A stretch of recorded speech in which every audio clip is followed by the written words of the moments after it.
YouTube. Made it back to the house.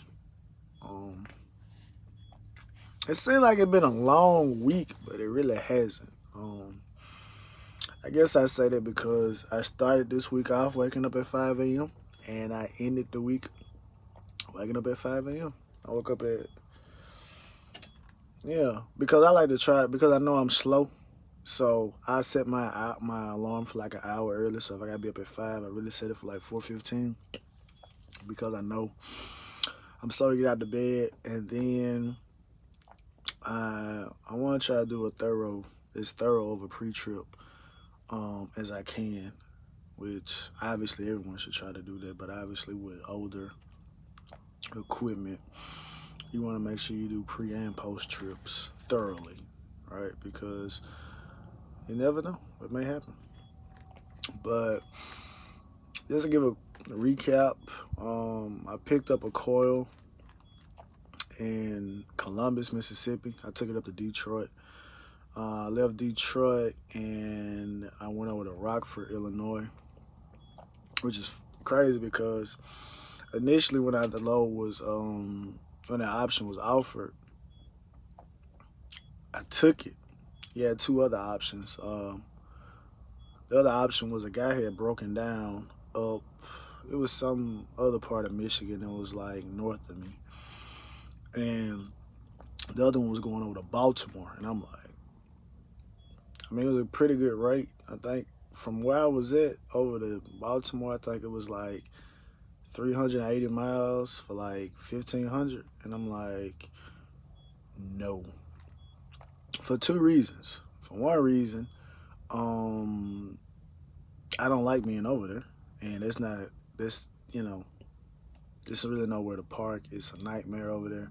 And then for two, um, it really a lot of time when you get something good going in, you're not gonna get something good going out. And if I'm gonna go somewhere and it's not gonna be anything good coming out, Baltimore over in that area, that is no, I don't want to be over there. So so when he called me back and said that the option to Rockford, wasn't gonna be there, I was like, well, I'll go swap out the load with the other guy. I'm not going to Baltimore. He said, cool.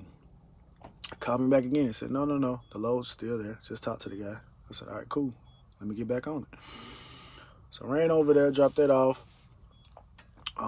Left Rockford, went down to Sterling, Illinois, and picked up, which I told y'all, I picked up some Slinkies. And for those who drive flatbed, that's self-explanatory. For those who don't drive flatbed, just think of what a Slinky is, and that's what they look like. Now, obviously, they're not as flexible as a Slinky, but they look just like a Slinky. Picked that up, took that from Sterling, Illinois, down to Elizabethtown, Kentucky. And what's so interesting about that is anybody that's driven a truck, right? If you haven't been somewhere before and you start going down the road and you start seeing certain stuff and it's like I'm about to get into a residential area or something. Because it was crazy, right? I got to the place, I got to the road to turn into the place. I look to the right and I'm like, okay, there's trucks right there. But the GPS is saying I still got like a mile and a half to go. So I'm looking at the road, and the road kind of like it's getting like it looks a lot more narrower.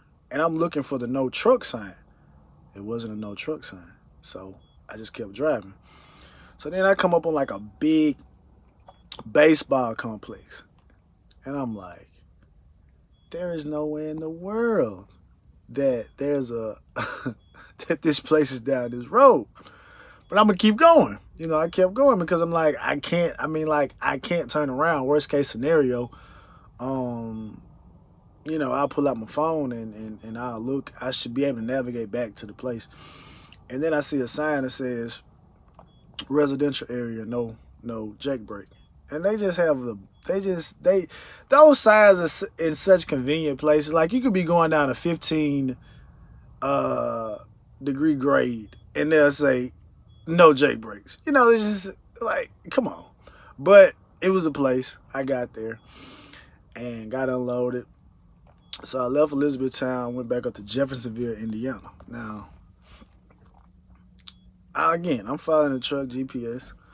So, and I even followed like the little notes that they sent. So I got to Louisville, went over the toll bridge. I got off on 265 East. Get on 265 East. So I said, when I get on 265 East, take exit 6A, right? So I got up there, took exit 6A. So as soon as I bust the curve, right, because it was one of those turns where you just ride into it with the yield sign, you looking back, make sure ain't nobody coming. So I go. First thing I see, a no truck sign. But the no truck sign is underneath a like a trail sign. So it's like, this is like a rest area for like people that's gonna walk but no trucks. I said, all right, cool, that's what that is.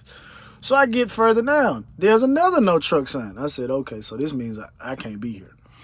So I look off to my right, and the road is closed. They're doing construction. And I'm like, come on, man. Really?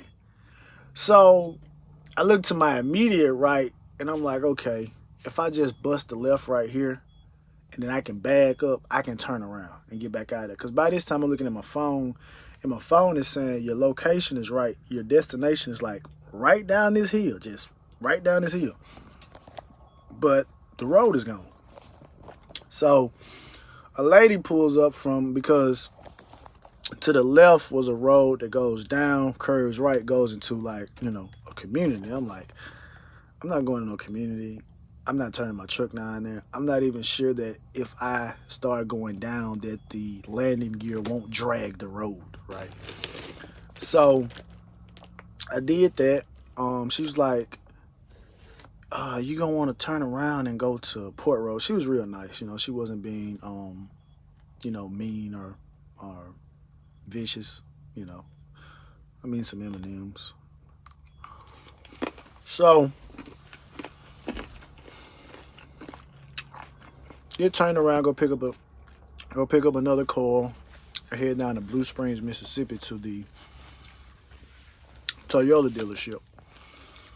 Well, Toyota manufacturing plant. So, and if any of you are ever on I-40, west of Nashville, stop at exit 143. It's a Pilot. Right next door, one of the best barbecue places I ever went to is Rochelle's. Go there. Don't tell them I sent you, right? Don't tell them I sent you. Just go. It's some good food, man. Good food. So I woke up at 5 this morning and I left. Had 11 a.m. appointment time to pick up the load that I got now. And I get there, untarp, unchain, every chain but 2 chains, and get pulled in the door. I'm like, okay, cool, man, cool. I made it there probably about 8:43. The place I was going was about 55 miles away, but it was going to be on some back roads. So I said, well, I give myself an hour and a half. I'm good.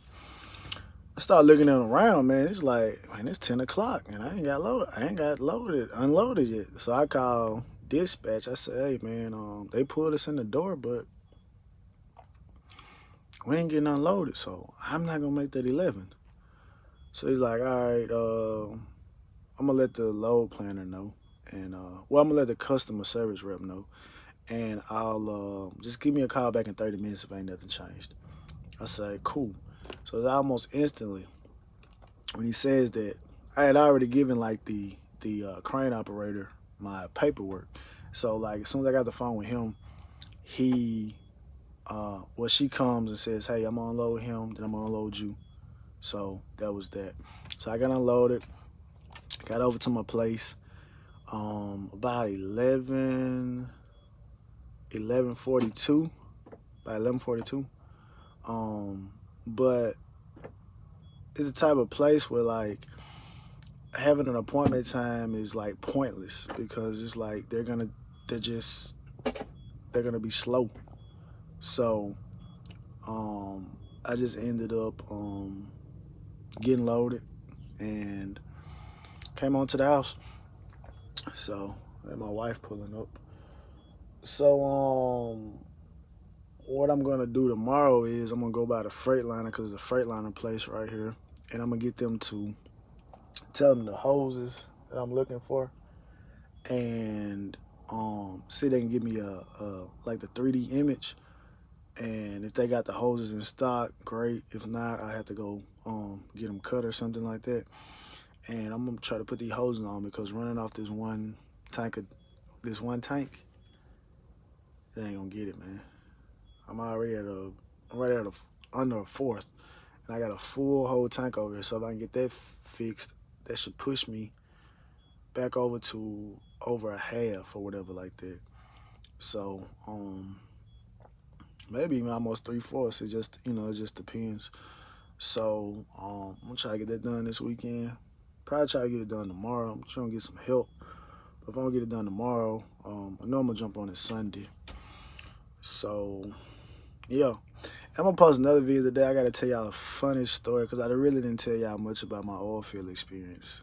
So I'm gonna tell y'all it's not a funny story, but I just want to give it to y'all like how some of those guys were like moving out there. So stay tuned.